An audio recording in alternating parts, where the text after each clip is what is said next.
আকাশবাণী খবর পড়ছি চন্দ্রচূড় সরকার। প্রথমে বিশেষ বিশেষ খবর। প্রধানমন্ত্রী নরেন্দ্র মোদী আজ মধ্যপ্রদেশের স্বাস্থ্য নারী সশক্ত পরিবার এবং অষ্টম রাষ্ট্রীয় পুষ্টি মাস কর্মসূচির সূচনা করেছেন। তিনি বলেছেন, মা বোনেদের উজ্জ্বল ভবিষ্যৎ সুনিশ্চিত করাই এই প্রকল্পগুলির লক্ষ্য। প্রধানমন্ত্রীর ৭৫তম জন্মদিন উপলক্ষে আজ দেশ জুড়ে রক্তদান শিবির সহ বিভিন্ন কর্মসূচির আয়োজন করা হয়েছে। বিজেপি সারা দেশে সেবা পক্ষ পালনেরও উদ্যোগ নিয়েছে। রাষ্ট্রপতি, উপরাষ্ট্রপতি সহ বহু বিশিষ্ট ব্যক্তি এবং বিশ্ব নেতারাও শুভেচ্ছা জানিয়েছেন প্রধানমন্ত্রীকে। নির্বাচন commission electronic voting machine EVM ballot পেপারের ডিজাইন ও মুদ্রণের বর্তমান নির্দেশিকা সংশোধন করেছে। ভারতের তারকা জ্যাভলিন থ্রোয়ার নীরজ চোপড়া বিশ্ব অ্যাথলেটিক চ্যাম্পিয়নশিপ 2025-এর ফাইনালে উঠেছেন। মহিলাদের একদিনের ক্রিকেটে চণ্ডীগড়ে ভারত অস্ট্রেলিয়াকে 102 রানে হারিয়ে দিয়েছে। আসছি বিস্তারিত খবরে। প্রধানমন্ত্রী নরেন্দ্র মোদী আজ মধ্যপ্রদেশের ধারে এক অনুষ্ঠানে স্বাস্থ্য নারী সশক্ত পরিবার অভিযান এবং অষ্টম রাষ্ট্রীয় পুষ্টি মাসের সূচনা করেছেন। সারা দেশের জেলা হাসপাতাল, কমিউনিটি স্বাস্থ্যকেন্দ্র, আয়ুষ্মান আরোগ্য মন্দির এবং অন্যান্য সরকারি স্বাস্থ্য পরিষেবা কেন্দ্রে আগামী মাসের 2 তারিখ পর্যন্ত এই কর্মসূচি চলবে। ওই অনুষ্ঠান মঞ্চ থেকেই শ্রী মোদী ভাইঁসলা গ্রামে দেশের বৃহত্তম পিএম মিত্র পার্কের শিলান্যাস করেন। মাতৃবন্দনা যোজনার আওতায় 15 লক্ষ মহিলার ব্যাংক অ্যাকাউন্টে আর্থিক সহায়তাও প্রদান করেন তিনি। এছাড়াও শ্রী মোদী উপজাতি এলাকায় বিশেষ কর্মসূচি আদি সেবা পর্বেরও সূচনা করেন। অনুষ্ঠানে প্রধানমন্ত্রী স্বাস্থ্য নারী সশক্ত পরিবার অভিযানের আওতায় বিভিন্ন স্বাস্থ্য শিবিরে সক্রিয়ভাবে অংশগ্রহণের জন্য মহিলাদের আহ্বান জানান। পিএম মিত্র পার্কের জন্য ধারের বাসিন্দাদের অভিনন্দন জানিয়ে প্রধানমন্ত্রী বলেছেন, এই প্রকল্পটি বাস্তবায়িত হলে কৃষক ও যুব সমাজের সামনে তার সুবর্ণ সুযোগ সৃষ্টি করবে। विश्वकर्मा जयंती के दिन आज एक बड़ी औद्योगिक शुरुआत भी होने जा रही है। देश के सबसे बड़े इंटीग्रेटेड टेक्सटाइल पार्क का शिलान्यास यहां हुआ है। इस पार्क से भारत की टेक्सटाइल इंडस्ट्री को नई ऊर्जा मिलेगी, किसान को उसकी उपज का सही मूल्य मिलेगा। सिर्फ यहां धार में ही नहीं, पूरे देश में लाखों किसान अभी हमारे साथ इस कार्यक्रम में जुड़े हुए हैं। নানা অনুষ্ঠানের মধ্য দিয়ে প্রধানমন্ত্রী নরেন্দ্র মোদীর ৭৫তম জন্মদিন পালিত হচ্ছে। বিজেপি এই উপলক্ষে সারা দেশে সেবা পক্ষ পালন করছে। মহাত্মা গান্ধী ও লাল বাহাদুর শাস্ত্রীর জন্মদিন 2রা অক্টোবর পর্যন্ত এই কর্মসূচি চলবে। রাষ্ট্রপতি দ্রৌপদী মুর্মু প্রধানমন্ত্রী নরেন্দ্র মোদীর জন্মদিনের শুভেচ্ছা জানিয়েছেন। সামাজিক মাধ্যমের এক বার্তায় রাষ্ট্রপতি মুর্মু বলেন, শ্রী মোদীর অসাধারণ নেতৃত্বের মাধ্যমে দেশ মহান লক্ষ্য অর্জনের সংস্কৃতি তৈরি করেছেন। প্রধানমন্ত্রী সুস্বাস্থ্যের কামনা করেছেন তিনি। উপরাষ্ট্রপতি সিপি রাধাকৃষ্ণন প্রধানমন্ত্রীর জন্মদিনের শুভেচ্ছা জানিয়ে এক বার্তায় বলেছেন, তাঁর দূরদর্শী নেতৃত্বে ভারত বিশ্বমঞ্চে নিজেদের অবস্থান উজ্জ্বল করেছে এবং বিকশিত ভারত গঠনের লক্ষ্যে এগিয়ে চলেছে। স্বরাষ্ট্রমন্ত্রী অমিত শাহ প্রধানমন্ত্রীর ৭৫ বছরের জন্মদিনে শ্রী মোদীকে শুভেচ্ছা জানিয়েছেন। এক বার্তায় শ্রী শাহ প্রধানমন্ত্রীকে আত্মত্যাগ ও দায়বদ্ধতার প্রতীক হিসেবে উল্লেখ করে বলেছেন, দেশের কোটি কোটি মানুষের কাছে তিনি এক অনুপ্রেরণা। শিল্প ও বাণিজ্য মন্ত্রী পীযূষ গোয়েল প্রধানমন্ত্রীকে বিশ্বের সবচেয়ে জনপ্রিয় ও ভরসাযোগ্য নেতা হিসেবে অভিহিত করেছেন। সাংবাদিকদের আজ তিনি বলেন, শ্রী মোদী ২৭টি আন্তর্জাতিক পুরস্কার লাভ করেছেন, যা সম্ভবত বিশ্বের আর কোনো নেতাই পাননি। বিশ্ব নেতারা প্রধানমন্ত্রী নরেন্দ্র মোদীর জন্মদিনে শুভেচ্ছা জানিয়েছেন। রুশ রাষ্ট্রপতি ভ্লাদিমির পুতিন, ইসরায়েলের প্রধানমন্ত্রী বেঞ্জামিন নেতানিয়াহু, ব্রিটেনের প্রাক্তন প্রধানমন্ত্রী ঋষি সুনক শ্রী মোদীকে ৭৫তম জন্মদিনের শুভেচ্ছা জানান। এক বার্তায় রুশ রাষ্ট্রপতি পুতিন ভারত রাশিয়া সম্পর্ককে আরও মজবুত করতে প্রধানমন্ত্রী মোদীর ব্যক্তিগত অবদানের উল্লেখ করেছেন। ইসরায়েলের প্রধানমন্ত্রী শ্রী মোদীকে ভালো বন্ধু বলে উল্লেখ করেন। Prime Minister Modi, my good friend Narendra, I want to wish you a happy birthday. You've accomplished so much for India in your life, and we have together accomplished a great deal in the friendship between India and Israel. I look forward to seeing you soon because we can bring our partnership and our friendship to even greater heights. Happy birthday, my friend. ৭৫তম জন্মদিনে দেশ বিদেশ থেকে শুভেচ্ছা আশীর্বাদ বার্তা আসায় প্রধানমন্ত্রী নরেন্দ্র মোদী সকলের প্রতি কৃতজ্ঞতা প্রকাশ করেছেন। এক সোশ্যাল মিডিয়া পোস্টে শ্রী মোদী বলেন, মানুষের ভালোবাসা তাঁকে উদ্বুদ্ধ এবং একই সঙ্গে শক্তিশালী করে। তথ্য ও সম্প্রচার মন্ত্রী অশ্বিনী বৈষ্ণব বলেছেন যে গত 11 বছরে প্রধানমন্ত্রী নরেন্দ্র মোদী তাঁর কাজের মাধ্যমে রাজনীতির একটি নতুন মানদণ্ড স্থাপন করেছেন। ডিডি নিউজকে দেওয়া এক সাক্ষাৎকারে শ্রী বৈষ্ণব বলেন, প্রধানমন্ত্রী দেশকে সর্বদা প্রথমে রেখে কাজ করেছেন। प्रधानमंत्री जी ने एक सिस्टमेटिक वे से सबसे पहले जो हमारी फाउंडेशन होती है फाइनेंशियल सेक्टर, बैंकिंग सेक्टर, उसको ठीक किया। हमारे मिडिल क्लासेस के लिए चाहे घर, चाहे इनकम टैक्स की दर में छूट और अभी हाल ही में जीएसटी की बहुत बड़ी राहत, बहुत सारा जो इंफ्रास्ट्रक्चर है जो मिडिल क्लासेस के लिए होता है, चाहे मेट्रो हो, चाहे रेलवे हो, चाहे एयरपोर्ट्स हो, नए, ये मिडिल क्लासेस के काम में आते हैं। नई आईआईटीज खोलना, नए एम्स खोलना, ये सब मोदी जी ने इन 11 वर्षों में काम किया है। কৃষি ও কৃষক কল্যাণ মন্ত্রী শিবরাজ সিং চৌহান আজ নতুন দিল্লির পুষা ক্যাম্পাসে বেশ কয়েকজন বিজ্ঞানীদের সঙ্গে একটি চারাগাছ রোপণ করেছেন। স্বচ্ছতা হি সেবা অভিযানের অংশ হিসেবে এই কর্মসূচি অনুষ্ঠিত হয়। আবাসন ও নগর উন্নয়ন মন্ত্রী মনোহরলাল খট্টরও আজ স্বচ্ছতা হি সেবা অভিযানের অংশ হিসেবে ভালাসোয়া ল্যান্ডফিল সাইটে একটি গাছের চারা রোপণ অভিযানে অংশগ্রহণ করেছেন। সংসদ বিষয়ক মন্ত্রী কিরেন রিজিজু আজ নতুন দিল্লিতে একটি পরিচ্ছন্নতা অভিযানে নেতৃত্ব দেন। স্বচ্ছতা শপথ পাঠ করান খনি মন্ত্রকের সচিব পীযূষ গোয়েল। নির্বাচন কমিশন নির্বাচন পরিচালনার নিয়মের আওতায় electronic voting machine EVM ballot পেপারের ডিজাইন ও মুদ্রণের বর্তমান নির্দেশিকা সংশোধন করেছে। নতুন নির্দেশিকা অনুযায়ী ইভিএমে প্রার্থীদের রঙিন ছবি থাকবে। প্রার্থীর মুখ যাতে স্পষ্টভাবে দেখা যায় সেজন্য 3/4 জুড়ে থাকবে ছবি। সকল প্রার্থীর নাম এবং নোটা বিকল্প একই ফন্টে মুদ্রিত হবে, যা পড়তে সুবিধাজনক হবে। কমিশন জানিয়েছে, আপগ্রেড করা ইভিএম ব্যালট পেপারের ব্যবহার শুরু হচ্ছে বিহার থেকে। নির্বাচন প্রক্রিয়া সুষ্ঠুভাবে পরিচালনা এবং ভোটারদের সুবিধা বৃদ্ধিতে কমিশনের নেওয়া 28টি উদ্যোগের অংশ হিসেবে এই পদক্ষেপ নেওয়া হয়েছে। পণ্য পরিষেবা করের হারে পরিবর্তনের সুবিধা যাতে দেশের কৃষকরাও পান তার ব্যবস্থা করেছে সরকার।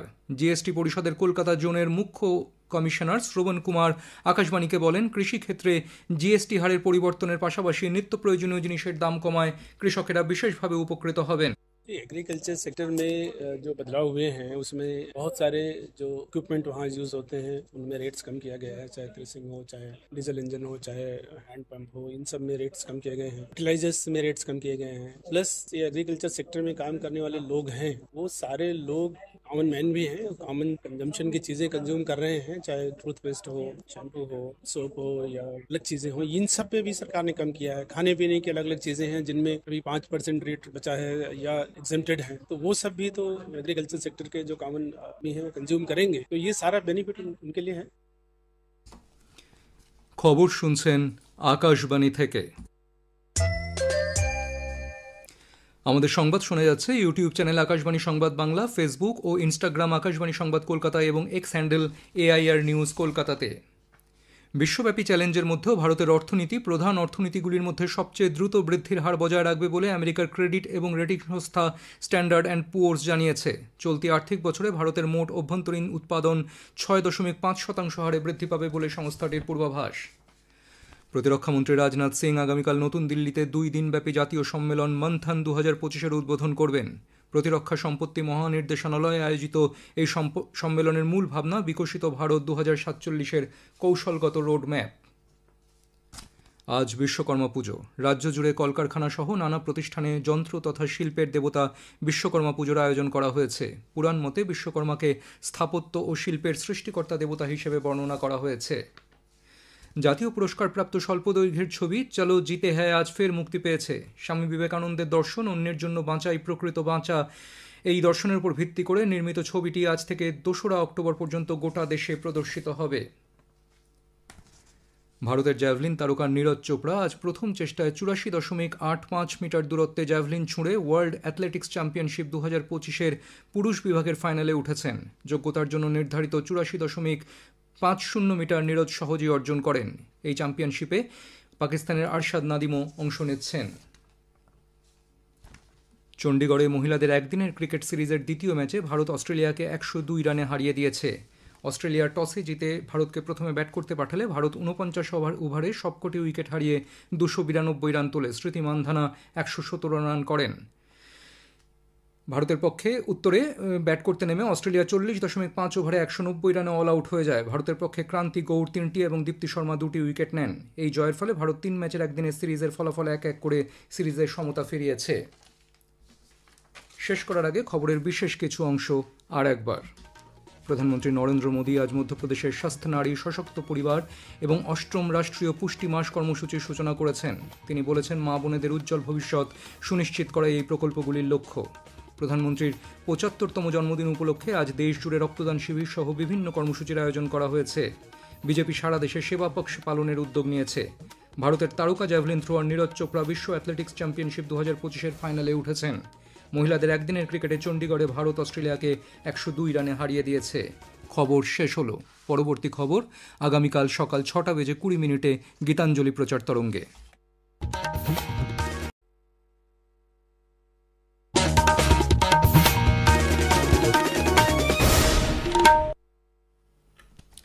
আকাশবাণী কলকাতা। খেলার খবর পড়ছি চন্দ্রচূড় সরকার। প্রথমে বিশেষ খবর। ভারতের নীরজ চোপড়া বিশ্ব অ্যাথলেটিক্স চ্যাম্পিয়নশিপে জ্যাভলিন থ্রোয়ে ফাইনালে উঠেছেন। ভারতের বরুণ চক্রবর্তী আইসিসির টি-20 বোলারদের ক্রমতালিকায় শীর্ষস্থানে উঠে এসেছেন। চণ্ডীগড়ে মহিলাদের একদিনের ক্রিকেটে ভারত অস্ট্রেলিয়ার সামনে জয়ের জন্য 293 রানের লক্ষ্যমাত্রা রেখেছে।